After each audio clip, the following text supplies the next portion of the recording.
जय हिंद दोस्तों, वंदे मातरम। अल्लू अर्जुन और पुष्पा के बारे में इतनी ज़्यादा बातचीत हो चुकी है सोशल मीडिया के ऊपर कि मुझे ऐसा लगता है कि शायद अल्लू अर्जुन और पुष्पा के मेकर्स ने ये मूवी बनाते समय खुद भी नहीं सोचा होगा कि इतनी ज़्यादा चर्चा इस मूवी के बारे में होगी। और इस मूवी की पैन इंडिया रिलीज, इसकी टाइमिंग और जैसा कि इसने रिजल्ट निकाल के दिया है, उसने सभी के सामने एक बार फिर से वही सवाल लाके खड़ा कर दिया है कि क्या अब वाकई में वो समय आ गया है कि बॉलीवुड को अपने बारे में दोबारा सोचना पड़ेगा कि जो बेवकूफ़ जिस तरीके से वो पब्लिक को बना रहा था वो उस तरीके से आगे बना सकता है।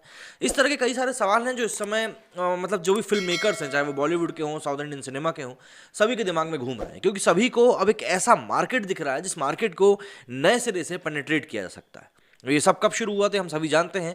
2020 में शुरू हुआ था, जब पब्लिक ने साफ तौर पर बोल दिया था कि अब हमें कचरा नहीं चाहिए, अब हमें क्वालिटी कंटेंट चाहिए। और सबसे पहला वार किया था यहाँ पर ओटीटी ने। अब जो ये सारी बातें होती हैं तो एक जिक्र जो सभी के दिमाग में आता है वो ये कि भैया आखिर जब साउथ इंडियन सिनेमा को भी अब नॉर्थ इंडियन के दर्शक जो हैं वो इतना ज़्यादा पसंद करने लगे हैं, तो ऐसे में वो कौन स्टार्स हैं जिनको कि अब हम कह सकते हैं कि पैन इंडिया लेवल पर वो टॉप के स्टार हैं। ऑब्वियस सी बात है, बॉलीवुड में तो ऐसा कोई मुझे दिखाई देता नहीं है, क्योंकि पैन इंडिया का होने का मतलब ही ये है कि भाई अगर आप बॉलीवुड से संबंध रखते हो तो आपकी साउथ इंडस्ट्री में भी वैसी ही पकड़ होनी चाहिए दर्शकों के बीच में। मेकर्स में हो या ना हो, बात अब इतनी मायने नहीं रखती। जरा इस वीडियो में हम समझते हैं कि कौन है वो 5 सितारे जिनकी की मतलब पैन इंडिया लेवल पर तूती बोलती है। सिनेमा के सुपरस्टार्स की चर्चा होते ही हमारे जहन में शाहरुख खान, अमिताभ बच्चन, सलमान खान, अक्षय कुमार जैसे एक्टर्स का नाम कौनने लगता है। लेकिन बड़ा सवाल यह है कि क्या बॉलीवुड के ये सुपरस्टार पूरे देश में पसंद किए जाते हैं, या फिर केवल हिंदी भाषी राज्यों में ही इनकी थोड़ी बहुत फैन फॉलोइंग अब बची है। इसका जवाब है कि बॉलीवुड के इन सुपरस्टार्स के चाहने वाले ज़्यादातर हिंदी पट्टी के लोग ही हैं। यदि पैन इंडिया सुपरस्टार्स की बात की जाए तो सभी नाम साउथ इंडियन सिनेमा के ही निकलकर सामने आते हैं। सही मायनों में इनकी फिल्में दक्षिण से लेकर उत्तर तक देखी जाती हैं। इन्हें जितना प्यार अपने भाषा भाषी दर्शकों में मिलता है, उतना ही दूसरे राज्यों के लोगों में भी इनको देखने के लिए मिलता है। साथ ही साथ दूसरे भाषा के लोग भी इनकी मूवी को उतना ही देखते हैं। हाल ही में सिनेमाघरों में रिलीज हुई फिल्म पुष्पा द राइज के हीरो साउथ के सुपरस्टार अल्लू अर्जुन इसके सबसे लेटेस्ट एग्जाम्पल है। पुष्पा द राइज मूल रूप से तेलुगु फिल्म इंडस्ट्री की मूवी है, लेकिन इसे पैन इंडिया लेवल पर तेलुगु के साथ तमिल, कन्नड़ा, मलयालम और हिंदी में भी डब करके रिलीज किया गया था। इस फिल्म का प्रमोशन बहुत ज़्यादा नहीं किया गया था, यहाँ तक कि हिंदी पट्टी के लोगों को पता भी नहीं था कि ऐसी कोई मूवी रिलीज होने वाली है। लेकिन फिल्म के रिलीज होने के बाद माउथ पब्लिसिटी के दम पर फिल्म ने बॉक्स ऑफिस पर बेहतरीन परफॉर्म किया। इसकी वजह से अल्लू अर्जुन साउथ से निकलकर नॉर्थ के राज्यों में भी छा गए।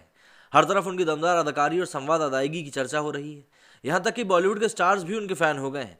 लेकिन इससे पहले राजमौली की फिल्म बाहुबली के जरिए प्रभास पहले ही पैन इंडिया सुपरस्टार बन चुके हैं, और उनकी आने वाली फिल्म राधेश्याम भी पैन इंडिया लेवल पर ही रिलीज होने वाली है।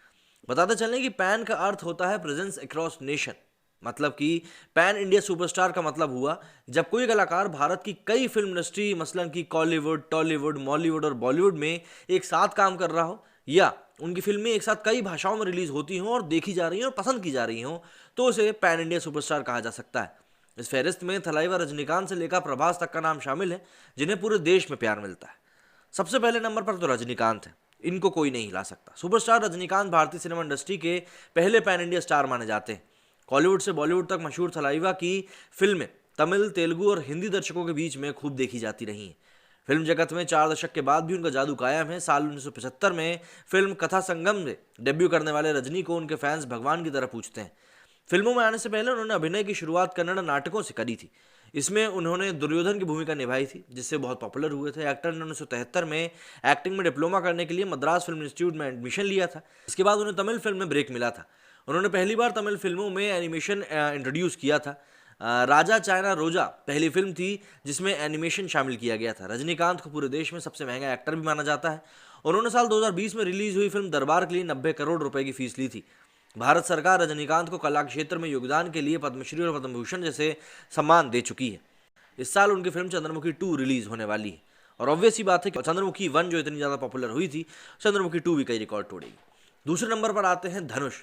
साउथ सिनेमा के साथ बॉलीवुड में भी अपनी अदायगी का जादू बिखेरने वाले धनुष का असली नाम वेंकटेश प्रभु कस्तूरी राजा है। उन्होंने रजनीकांत की बेटी ऐश्वर्या से शादी की है, लेकिन उनकी पहचान सिर्फ रजनीकांत के दामाद के रूप में ही नहीं होती। अपने अभिनय के बल पर धनुष ने अपना नाम कमाया है। उनके पिता कस्तूरी राजा तमिल फिल्मों के मशहूर निर्देशक और निर्माता है। धनुष के करियर की शुरुआत तमिल फिल्म थुल्लवेदो तिलिमाई से हुई थी। इसमें उनके अभिनय की हर किसी ने जमकर तारीफ करी थी। हिंदी फिल्मों में उनकी शुरुआत फिल्म रांझना से हुई थी, जिसमें उनके अपोजिट एक्ट्रेस सोनम कपूर नजर आई थी। उन्होंने अपने द्वारा निभाए गए किरदार कुंदन के किरदार में ही किसी का दिल जीत लिया था, मतलब हर कोई उनका फैन हो गया था। हाल ही में अमेजन प्राइम पर रिलीज हुई फिल्म अक्षय कुमार के साथ अतरंगी रे में वो नजर आए थे, लेकिन उन्होंने अपना दमदार अभिनय की बदौलत अक्षय की फिल्म को अपने नाम कर लिया। धनुष एक फिल्म के लिए करीब 10 करोड़ रुपए की फीस चार्ज करते हैं। तीसरे नंबर पर आते हैं बाहुबली मतलब प्रभास। ऐसे राजमौली की फिल्म बाहुबली से देश क्या पूरी दुनिया में मशहूर हुआ साउथ सिनेमा के सुपरस्टार प्रभास का नाम इस फिल्म से पहले तेलुगु फिल्मों में ज़्यादातर काम किया करते थे, लेकिन बॉक्स ऑफिस पर बाहुबली की सफलता ने उन्हें रातों रात पूरे देश में लोकप्रिय कर दिया। फिल्म की कमाई के लिहाज से देखा जाए तो प्रभास देश के पहले पैन इंडिया सुपरस्टार हैं, जिनकी 2 फिल्मों ने करीब 2000 करोड़ का कारोबार किया था। उनकी फिल्म साउथ से लेकर नॉर्थ तक खूब पसंद की गई। प्रभास ने अपनी कड़ी मेहनत और प्रतिभा के साथ फिल्म इंडस्ट्री में अपना रास्ता तय किया है। अपने हर प्रोजेक्ट के साथ उन्होंने खुद को अलग अलग किरदारों में बखूबी ढाला भी है। इस वक्त उनके ऊपर से फिल्म इंडस्ट्री का 1500 करोड़ रुपए से अधिक का दांव लगा हुआ है। आने वाले समय में राधेश्याम, आदि पुरुष और सालार जैसे मेगा बजट फिल्में पैन इंडिया स्तर पर रिलीज होने वाली हैं। इन फिल्मों की रिलीज के बाद प्रभास का कद इतना ऊंचा हो जाएगा जहां पहुंचना हर किसी के बस का नहीं होगा। चौथे नंबर पर आते हैं अल्लू अर्जुन। मूलतः तमिल और तेलुगु फिल्म इंडस्ट्री में काम करने वाले सुपरस्टार अल्लू अर्जुन साउथ के सबसे महंगे एक्टर में शुमार हैं। उन्होंने बेहतरीन डांसर माना जाता है। साल 2003 में तेलुगु फिल्म गंगोत्री से अपने करियर की शुरुआत करने वाले अल्लू की पहली pan India film Pushpa the rise पिछले साल सिनेमाघरों में रिलीज हुई थी। इस फिल्म ने कोरोना काल में भी करीब 240 करोड़ रुपए का बॉक्स ऑफिस कलेक्शन करके रिकॉर्ड कायम कर दिया। इतना ही नहीं, फिल्म के हिंदी वर्जन से 80 करोड़ रुपए की कमाई हुई, जिसने ये साबित कर दिया कि अल्लू की लोकप्रियता साउथ से निकलकर नॉर्थ तक पहुंच चुकी है और अब वो सही मायने में पैन इंडिया के सुपरस्टार हो चुके हैं। और 5वें नंबर पर नाम आता है यश का। साउथ सिनेमा के रॉकिंग स्टार यश ने अपनी पहली पैन इंडिया फिल्म केजीएफ के जरिए घर घर में पहचान बनाई थी। बहुत कम लोग ही ये बात जानते हैं कि यश एक मध्यम वर्गीय परिवार से संबंध रखते हैं। उनके पिता अरुण कुमार जो ड्राइवर की नौकरी करते हैं, वो आज भी बस चलाते हैं और उनका मानना है कि इसी काम की बदौलत वो यश को इतना बड़ा बना पाए। वो ये नौकरी कभी नहीं छोड़ेंगे। इसी साल 14 अप्रैल को यश की फिल्म केजीएफ 2 के रिलीज होने की बातचीत चल रही है। अगर हालात पूरी तरह से सामान्य रहे और चीज़ें सही चलती रहीं तो उम्मीद की जा रही है कि उनकी ये मूवी भी रिलीज़ हो पाएगी। लेकिन इन सभी चीज़ों के बाद में पैन इंडिया लेवल की बात एक बार फिर से तेज़ होने लगी है। पैन इंडिया लेवल की बात इसलिए भी होने लगी है क्योंकि पैन इंडिया लेवल पर जो मूवीज़ रिलीज़ हो रही हैं वो अक्सर आप ये देखेंगे कि बॉलीवुड की मूवीज़ नहीं होती। बॉलीवुड की 83 जो कि अभी हाल ही में पैन इंडिया लेवल पर रिलीज़ करी गई थी अलग अलग भाषाओं में, वो बुरी तरह फ्लॉप रही थी। बुरी तरह इसलिए कहना ज़रूरी होगा क्योंकि जो कमाई उसको करनी चाहिए थी, मतलब अगर वो 300 सवा 300 करोड़ की कमाई करती तो वो हिट फिल्मों में शुमार होती, जो कि वो नहीं कर पाई। और क्योंकि वो नहीं कर पाई इसलिए उसको एक फ्लॉप मूवी माना गया और पैन इंडिया लेवल पर वो उतना अच्छा प्रदर्शन कर भी नहीं पाई। वहीं पुष्पा के सामने वो सिर्फ पानी भी नहीं मांग पाई। तो ऐसे में अब एक बार फिर से समीकरण जो है वो बदलते हुए दिखाई दे रहे हैं और चीज़ें जो हैं जिस तरीके से शायद लोग प्रिटेंड कर रहे थे कि होंगी या होने वाली हैं, उस तरीके से हो नहीं पाएंगी। मूवीज़ का समीकरण बदल रहा है, दर्शक बदल रहे हैं, दर्शकों का देखने का इंटरेस्ट बदल रहा है, दर्शक कहाँ देख रहे हैं मूवीज़ ये भी बदल रही हैं चीज़ें। अब ओटीटी पे ज़्यादा पसंद की जाने लगी हैं।